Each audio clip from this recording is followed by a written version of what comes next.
ఉండవల్లిలో YCP నేతల దాడిని ఉద్దేశించి మాజీ మంత్రి ఎమ్మెల్సీ బొత్స సత్యనారాయణ మాట్లాడుతున్నారు. లైవ్ ద్వారా చూద్దాం. ముఖ్యమంత్రి వచ్చి పెద్ద పెద్ద మాటలు చెప్తారు, ఎక్కడ పొందరు కుదరట్లే. దేనికి గిట్టుబాటు ధరిస్తారు మీరు?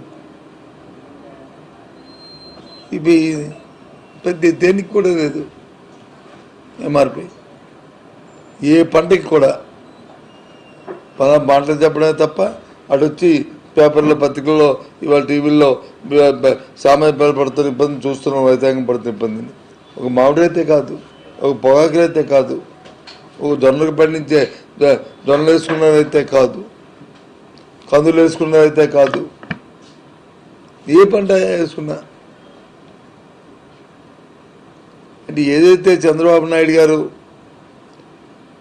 ఆయన మీద సార్థకంగా వ్యవసాయం చుద్దదండగా అనే నాడు ఉందో దాన్ని సార్థకం చేసుకోవడానికి ఈ కార్యక్రమాలు మళ్ళీ ఎప్పుడు చంద్రబాబు నాయుడు ముఖ్యమంత్రి అయిన రాష్ట్రానికి ఇది ఒక దురదృష్టం, ఇది ఒక ఇబ్బంది. ఫస్ట్ నష్టపోయేది, ఫస్ట్ ఎఫెక్ట్ అయ్యేది రైతు, ఫస్ట్ ఎఫెక్ట్ అయ్యేది రైతు, ఫస్ట్ నష్టపోయేది రైతు. ఇది కార్యక్రమం. ఇది న్యాయమా? ఓటేసిన పాపానికి వచ్చి ఈ రకంగా రైతాంగం ఇబ్బంది పడ్డం ధర్మ?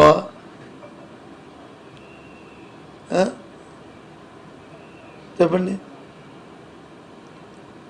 ఓ పక్క శాంతి భద్రతలు లేవు, శాంతి భద్రతలకు వచ్చి గాలి కొదిస్తారు. ఎవరైనా ఏదైనా మాట్లాడితే ఆ మాటల మీద వచ్చి పెడతారు తీసి వాళ్ళ మీద వచ్చి కేసులు బుక్ చేసి మళ్ళీ తిరిగి వాళ్ళ మీద వచ్చి అరెస్ట్ చేయడం. వాళ్ళు మాట్లాడితే మాత్రం అది సమంజసం, చాలా ఆమోదయోగ్యం, అవన్నీ ప్రవక్తులు అని చెప్తారు. ఇది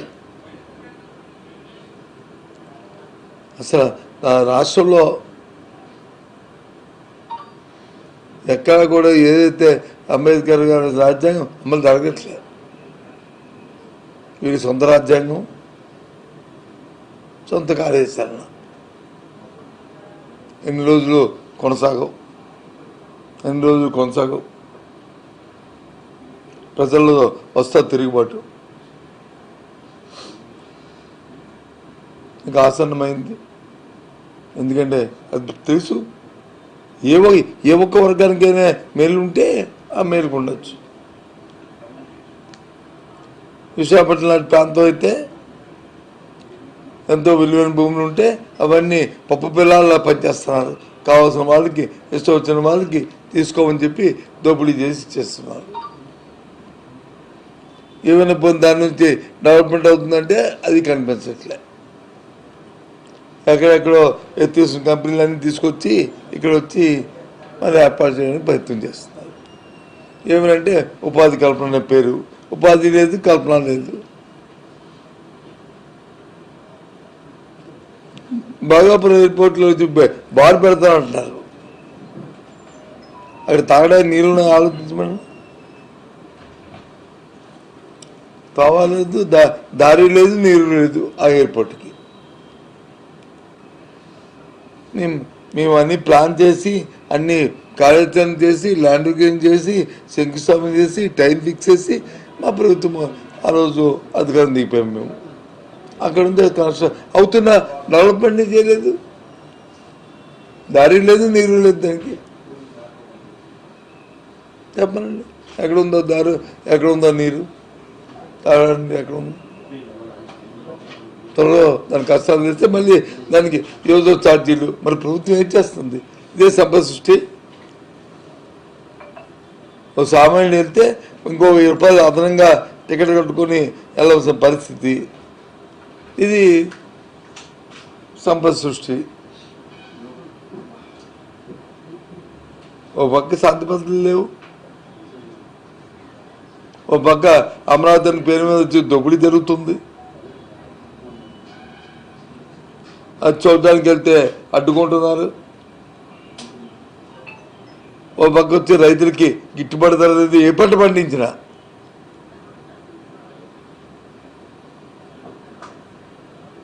ఏ పంట పండించిన గిట్టుబాటు లేదు.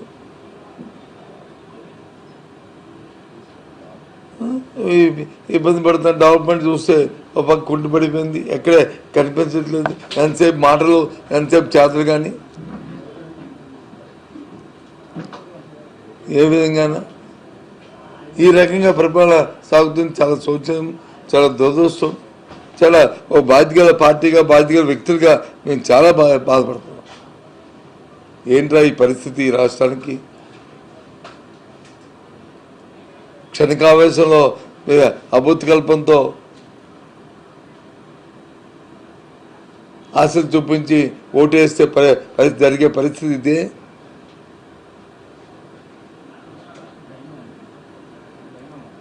ఇవాళ మొన్న ఎప్పుడు చూసాను పత్రికల్లో, విద్యుత్ శక్తి మంత్రి గారు చెప్తున్నారు రేట్లంతా తగ్గించలేదంట, తగ్గాయంట 13 పైసలతో. చూడండి, మీ ఇంట్లో మీరందరూ కడుతున్నారు కదా బిల్లు. లాస్ట్ టైం గవర్నమెంట్ ఉన్న బిల్లుకి ఇప్పుడు కడుతున్న బిల్లుకి ఛార్జీలు తగ్గాయో లేదో మీరే చెప్పండి. తగ్గాయని నేను ఒప్పుకున్నాను, అడ్మిట్. పత్రికా సోదరులు మీరు చెప్పండి. లేదు మీ ఎండీలో వచ్చి ఆంధ్రప్రదేశ్లో మీ ఆఫీసులు ఉంటాయి కదా, మీ ఆఫీసులు అందరూ హైదరాబాద్ కాదు కదా, మీ ఆఫీసుల్లో ఆ బిల్లు ఎంత కడతారో చూసుకోమనండి పర్ యూనిట్కి. ఏం మాట్లాడు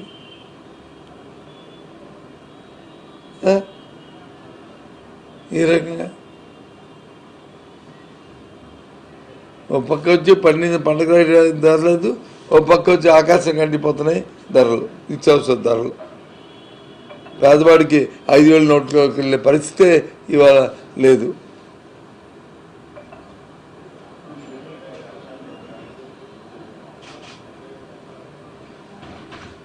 ఈ రకంగా ఈ ప్రభుత్వం అన్ని కోణాల్లో కూడా విఫలం చెందింది. వాళ్ళు నేదో ఒక రాజకీయ పార్టీగా కాదు, వాస్తవ విషయాలు చెప్తున్నాను.